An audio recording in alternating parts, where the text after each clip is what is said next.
So you're 62, and you've decided you're done working. Great. The only problem is, your full Social Security and Medicare benefits are still a few years away. If you start pulling from your main investment portfolio now to cover this gap, you risk setting off a financial landmine known as sequence of returns risk, which could seriously damage your entire retirement plan.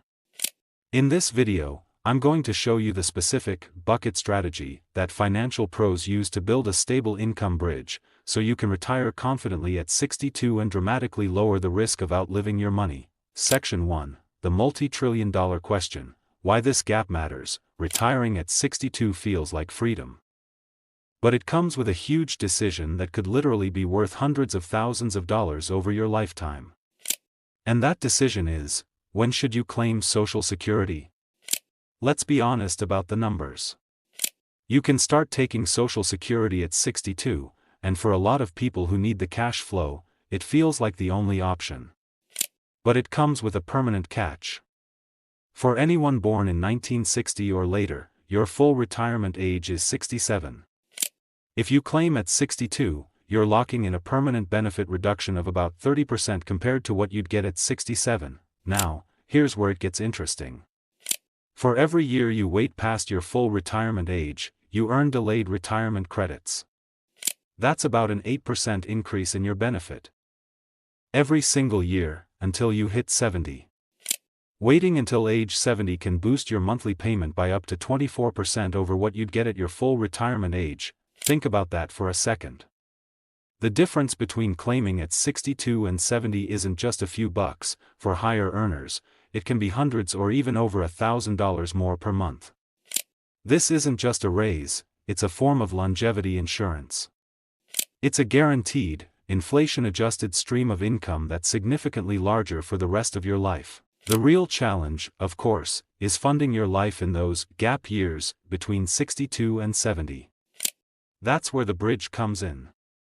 You're not just spending down your savings, you're strategically buying a bigger, guaranteed pension for life from the government. Section 2, introducing the solution, the 3-bucket bridge strategy. So, how do you fund those 8 years from 62 to 70 without setting your main nest egg on fire?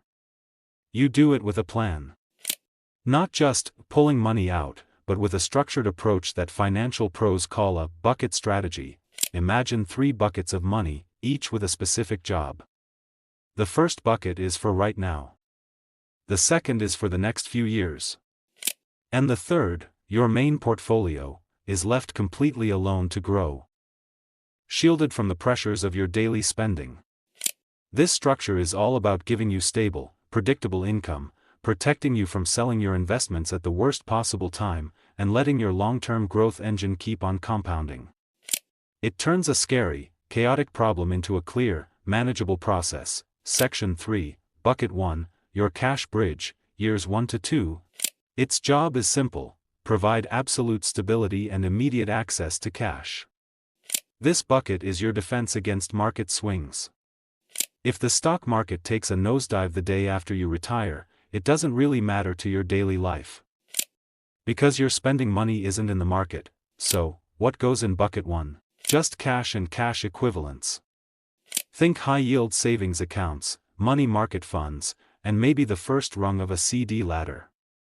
You'll calculate your annual living expenses, let's say it's $60,000 a year, and you'll put 1 to 2 years worth of that, so $60,000 to $120,000, right into this bucket. This money isn't for investing.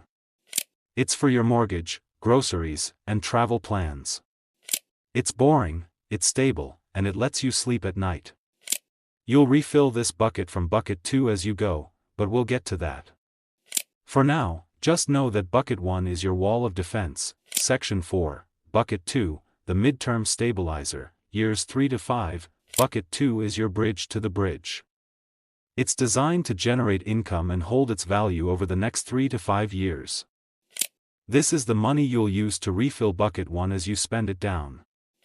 Since it has a slightly longer time horizon, you can take on a little more risk than pure cash, but the focus is still overwhelmingly on stability and income, not aggressive growth.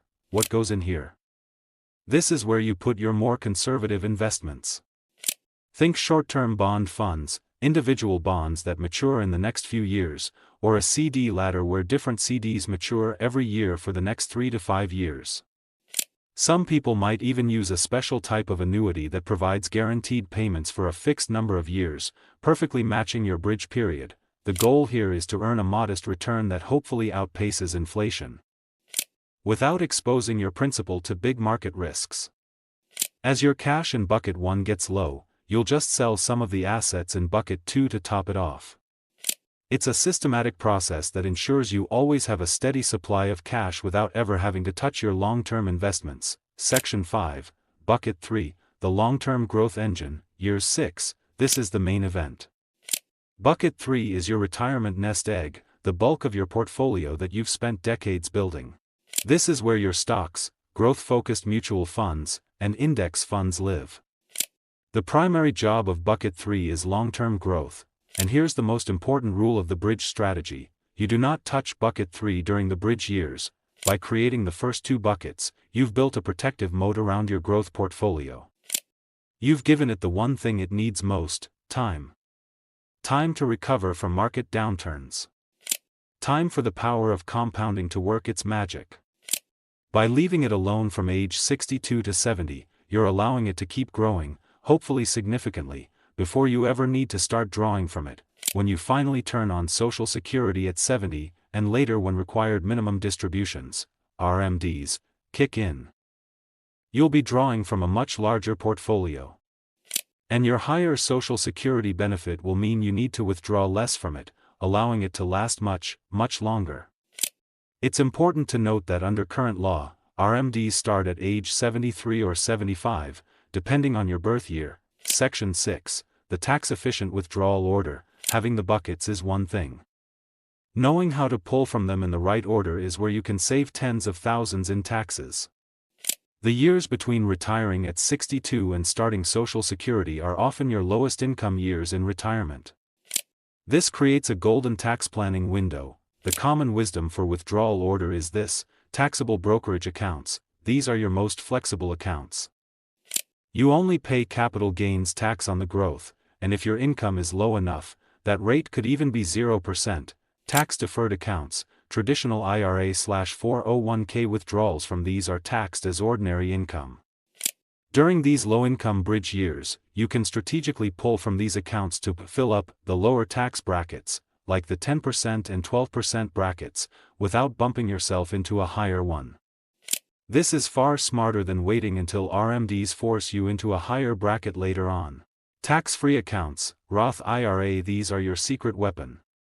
Withdrawals are completely tax-free. Generally, you want to use these funds last, letting them grow tax-free for as long as possible. Even better, these low-income years are the perfect time for Roth conversions.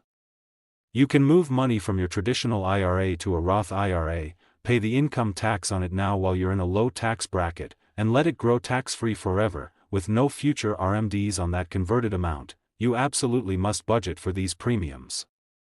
Think of them as a non-negotiable part of your bridge spending plan. If you're finding this bucket strategy helpful and want to see how the numbers might look for your own life, I've put together a simple bridge strategy worksheet. It will help you map out your expenses and organize your own buckets. You can download it for free at the link in the description below. Retiring at 62 isn't just about having enough money, it's about having the right strategy. The decision to leave the workforce is yours, but making it work financially requires a deliberate plan. By building a bridge with this 3-bucket system, you create a fortress around your financial future. Bucket 1 gives you immediate peace of mind. Bucket 2 provides stable, mid-term income. And Bucket 3 is left to grow into the engine that will power the rest of your retirement. You fund this bridge by being smart about taxes. You protect it by solving the healthcare puzzle, and you do it all for one incredible prize: locking in a much larger, guaranteed, inflation-protected Social Security check for the rest of your life. It's not just about retiring early, it's about retiring well.